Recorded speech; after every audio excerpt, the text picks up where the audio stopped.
Ada kalanya telinga itu bosan mendengarkan nasihat, muak, jemu, letih. Ada kalanya akal itu tidak lagi bisa diajak untuk berfikir, susah, payah, karena sudah terlalu penuh dengan berbagai macam maklumat, informasi, penderitaan dan kesusahan. Tapi Allah memberikan jalan lain untuk supaya nasihat itu sampai ke dalam hati melalui kisah. Maka kata Allah kepada Nabi Muhammad sallallahu alaihi wasallam, faqsusil qasasa, ceritakanlah kisah-kisah itu, la'allahum yatafakkarun, biarkan mereka berfikir, biarkan mereka merenung sejenak. Selama jantung masih berdetak, selama darah masih mengalir, mereka masih hidup, hati mereka masih bisa diajak untuk berkompromi. Mungkin kalau dinasihati tidak lagi masuk, tersumbat sudah telinga. Mungkin kalau diajak berdiskusi sudah tidak mempan, saking penat dan lelahnya penderitaan. Tapi kisah-kisah masih menyentuh ke dalam hati sanubari manusia, karena nafas masih berhembus, hayat masih berada di kandung badan. Bagi yang lama tidak juga dikaruniai anak, bacalah kisah Ibrahim alaihissalam yang tidak pernah muak dan bosan berdoa, Rabbi habli minas salihin, berilah aku anak yang saleh. Bukan setahun, bukan 2 tahun, 86 tahun lamanya menikah dengan Sarah, tidak juga dikaruniai anak. Menikah dengan Hajar, anak tidak juga datang. Mereka mengatakan istrinya mandul, mereka katakan tangan mungkin punya anak, karena tulang sudah rapuh, kepala sudah diselimuti uban, mustahil punya anak. Tapi Allah ingin menunjukkan kuasanya. Pagi, petang, siang dan malam dia berdoa, Rabbi habli minas salihin. Akhirnya Allah berikan anak. Bukan cuma istrinya yang muda itu yang melahirkan anak, istri yang dikatakan semua orang mengatakan takkan mungkin punya anak, mustahil punya anak. 13 tahun setelah kelahiran Ismail, Sarah mengandung, lahirlah Ishak. Ketika itu umur Nabi Ibrahim 99 tahun. Allah ingin menunjukkan kuasanya. Innama amruhu idza arada syai'an ayyaqula lahu kun fayakun. Setan berbisik, mengapa dia yang pacaran, dia yang berzina, sekali berhubungan kelamin langsung punya anak? Mengapa dia yang melakukan hubungan tidak halal, tidak ada akad, tidak ada saksi, tidak ada mahar, tidak ada izin orang tua, mengapa begitu mudah?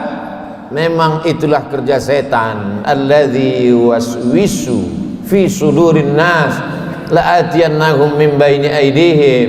Aku akan datang dari depan, wa min khalfihim, dari belakang, wa an aymanihim, dari kanan, wa an syama'ilihim, dari kiri. Memang begitulah kerja-kerja setan dari bentuk jin. Syayatinul jinni wal insi. Ada pula setan yang berbentuk manusia, yang kerjanya menghangat-hangatkan hati, memanaskan perasaan, sehingga mendidih bergejolak sampai pada mencaci maki Tuhan. Beristighfarlah, minta ampun kepada Allah. Bacalah kisah-kisah mereka, bagaimana susahnya Nabi Zakaria berdoa kepada Allah, Rabbi habli min ladunka dzurriyyatan thayyibah, berilah aku keturunan yang baik-baik ya Allah. Allah berikan keturunan yang baik. Anak itu bernama Yahya, seorang perempuan lama tidak punya anak, namanya Hannah. Dia berdoa kepada Allah, Rabbi, ya Allah, inni aku nazartu, bernazar, laka ma fi batni muharrara, kalau aku punya anak, kalau aku bisa mengandung, anakku ini akan kujadikan muharrara khalisan li khidmati Baitul Maqdis. Dia tidak akan menjadi petani, dia tidak kusuruh bercocok tanam, dia tidak akan mencari ikan di tengah laut menjadi nelayan, dia tidak akan menjadi pegawai kerajaan, dia hanya akan aku jadikan muharrara, menjadi pelayan Baitul Maqdis. Hidupnya hanya akan menjadi pelayan rumahmu ya Allah, dia tidak ada kerja lain. Kuwakafkan anakku ini untukmu ya Allah. Fataqabbalaha rabbuha, Allah kabulkan doanya biqabulin hasanin wa ambataha nabatan hasana. Anak itu tumbuh dengan pertumbuhan yang baik. Wa inni sammaituha Maryam, anak itu aku beri nama Maryam. Wa inni u'idzuha bika wa dzurriyyataha, aku minta perlindungan kepada engkau, bukan hanya kepada dia, wa dzurriyyataha, tapi sampai kepada anak cucunya, minasyaitonir rajim, supaya jangan sampai dia diganggu, digoda oleh setan yang terkutuk. Begitulah mereka orang-orang yang soleh. Ibrahim, Zakaria, Hannah, suaminya Imran, satu surat khusus untuk mereka. Nama suaminya Imran, nama istrinya Hannah. Hannah melahirkan anak Maryam, Maryam melahirkan anak Isa. Mereka orang yang dekat dengan Allah, tapi tetap diuji oleh Allah. Mereka orang yang dipilih Allah, tapi hidup mereka juga penuh dengan penderitaan dan kesusahan. Lalu siapa kita yang baru sekali dua menempelkan kening ke lantai, bermunajat kepada Allah, merasa hidup mesti senang, hidup mesti tenang, hidup mesti kenyang, padahal kita tak layak untuk menenteng sandal alas tapak kaki mereka. Kita bukan apa-apa dan kita bukan siapa-siapa. Bagi yang hidupnya selama ini berada di istana yang megah dan cantik, penuh dengan emas berlian permata harum semerbak, tiba-tiba tercampak dan terbuang, bacalah kisah Musa alaihissalam. Dibesarkan di istana Fir'aun, lengkap dengan pelayan, makanan pakaian terjaga bersih rapi, penuh dengan dayang-dayang. Sampai akhirnya dia melihat ada dua orang yang sedang berkelahi. Fawakazahu Musa, Musa melerai, jangan kalian bergaduh, jangan berkelahi. Tapi kedua orang ini tidak juga menghentikan perkelahiannya. Fawakazahu Musa, Musa meninju dan memukulnya. Orang yang dipukul itu mati, dan kebetulan yang mati itu adalah masyarakat kelas atas, masyarakat keluarga Fir'aun. Musa takut, dia pergi bernaung di bawah kayu yang rindang sambil berpikir meninggalkan istana Fir'aun yang megah gagah perkasa. Ketika Nabi Muhammad SAW Isra Mi'raj, Nabi melihat dari Burak turun ke bawah. Dia lihat ada pohon yang rindang di tengah gurun pasir. Nabi bertanya kepada Jibril alaihissalam, pohon apa itu Jibril?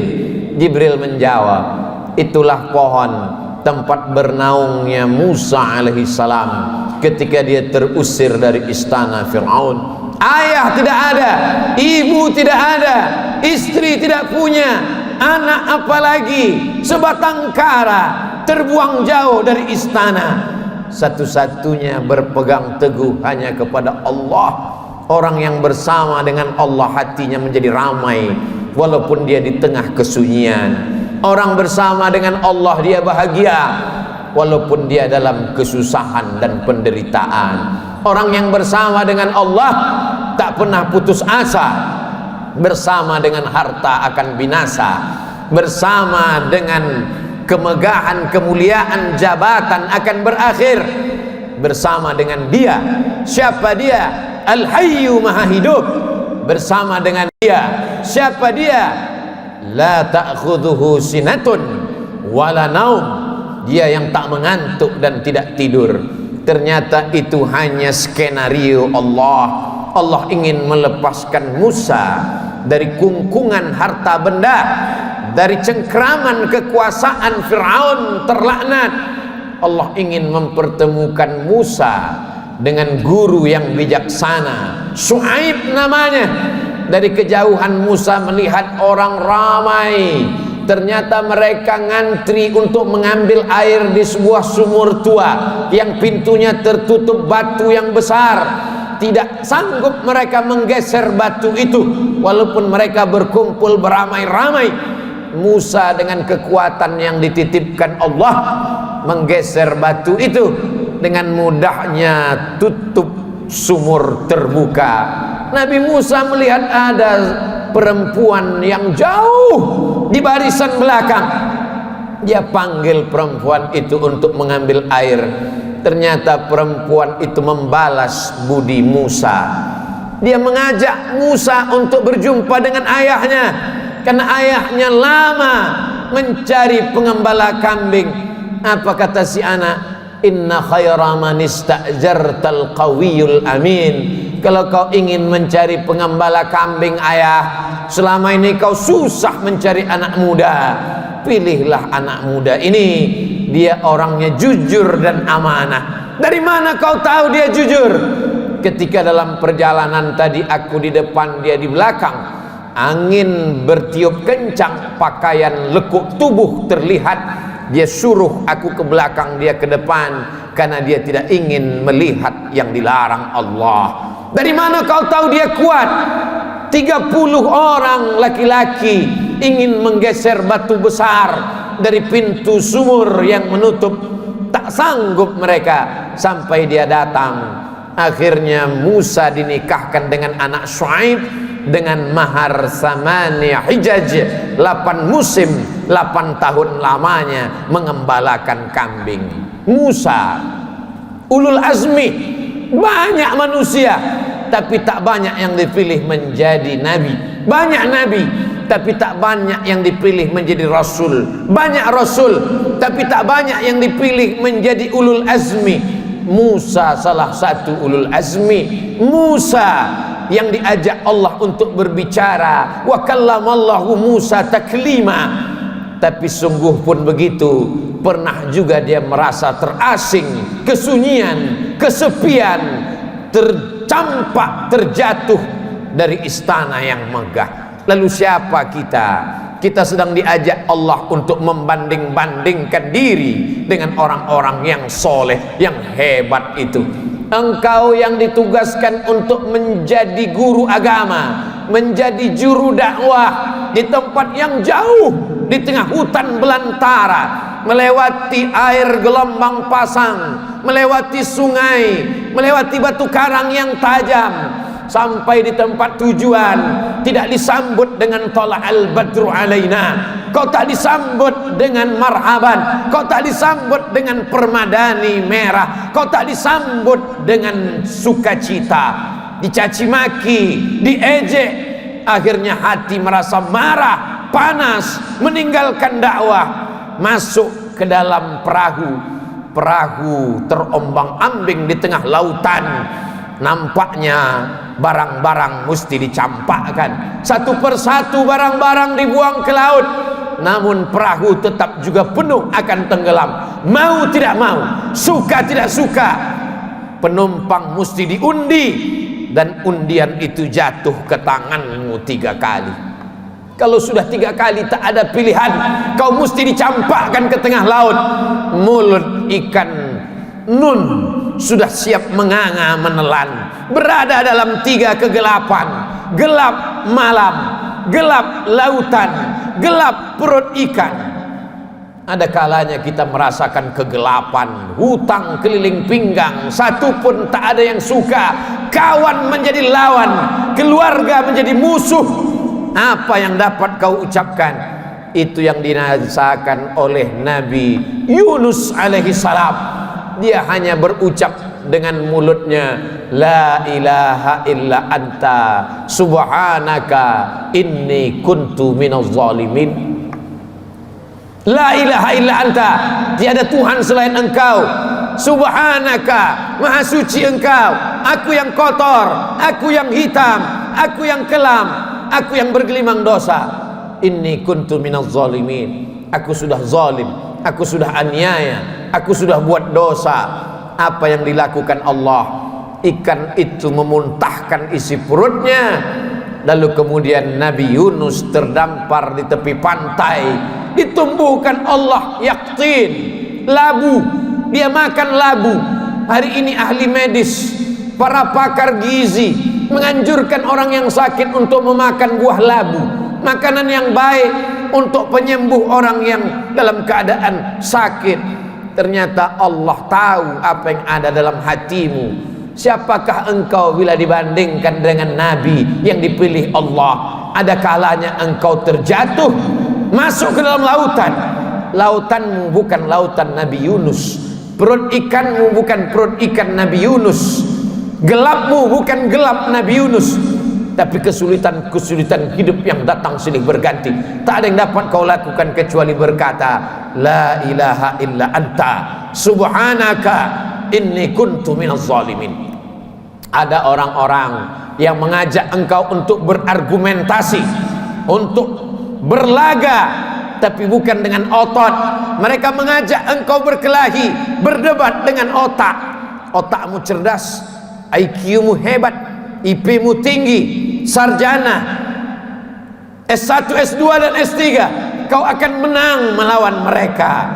Mereka bertanya, a anta fa'alta hadza bi alihatina? Kaukah yang sudah menghancurkan berhala-berhala kami? Kaukah yang sudah meluluh lantakkan sembahan-sembahan kami? Dengan ringan dia menjawab, bal fa'alahu kabiruhum hadza. Bukan aku yang menghancurkannya. Yang menghancurkan berhala ini, patung-patung ini adalah patung yang paling besar.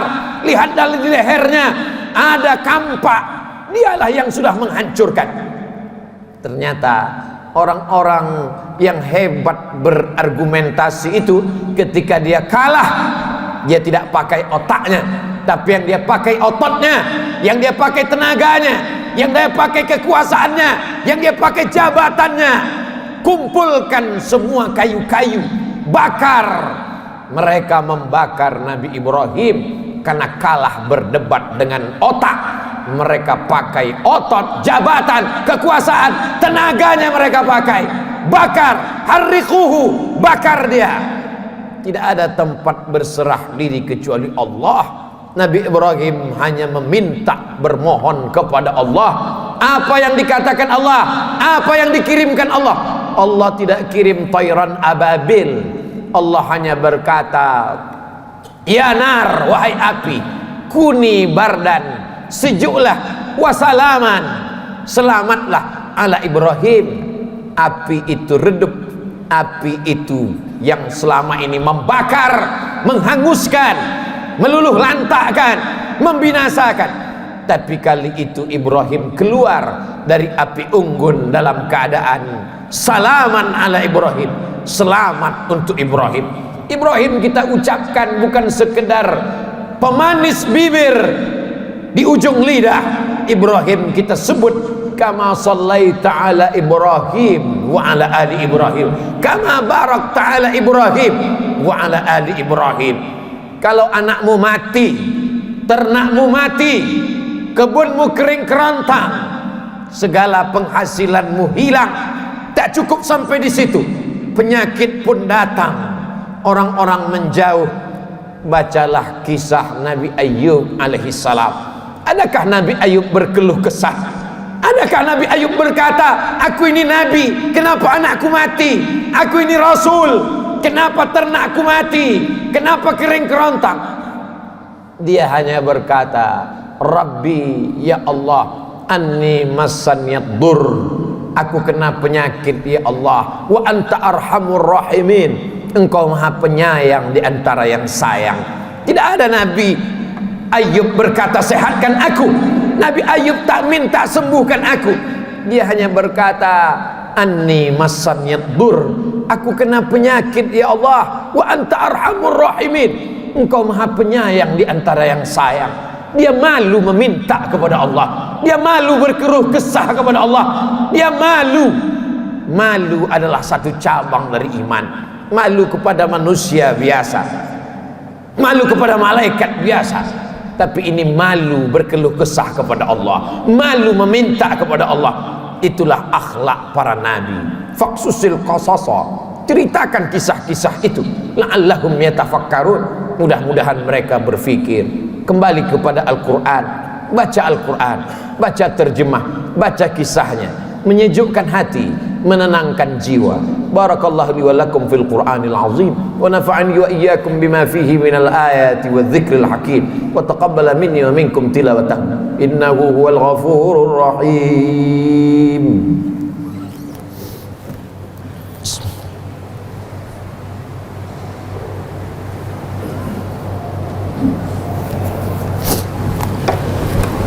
Alhamdulillahilladzi bi ni'matihi tatimmus shalihat. Wassalatu wassalamu ala sayyidis sadat wa ala alihi wa ashabihi ahlil fadaili wal karamat. Ashhadu an la ilaha illallah wahdahu la syarika lah, wa ashhadu anna sayyidana Muhammadan abduhu wa rasuluhu la nabiyya ba'dah.